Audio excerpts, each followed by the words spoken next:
Buried for almost 2,000 years hidden in the desert caves near Qumran, the Dead Sea Scrolls weren't discovered until 1947 by accident. A shepherd tossed a stone into a cave and heard pottery shatter. Inside were jars filled with brittle manuscripts that had survived since the Second Temple period.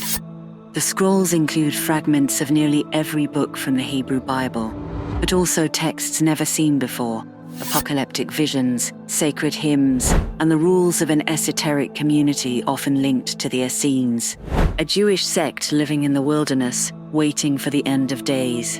What unsettles many is what's missing. Scrolls predate the New Testament, so there is no mention of Jesus by name. And yet the atmosphere of the writings, prophecies of a teacher of righteousness, visions of a coming Messiah, and a war between light and darkness, feels uncannily close to what would later define Christianity. Some scrollers think that the scrolls reveal the spiritual climate into which Jesus would have stepped, a time charged with apocalyptic expectation. Others believe that the Essenes preserved a different stream of wisdom altogether, one deliberately hidden when orthodoxy took power. The Dead Sea Scrolls are more than just old parchment. They are a snapshot of a spiritual world in transition.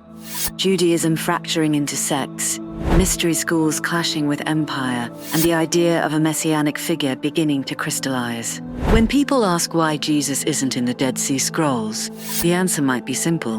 They were written before his ministry, but the real question is whether these texts shape the real soil out of which his movement grew.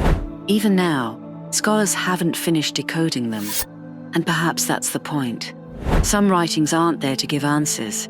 They are there to remind us that history itself still keeps secrets.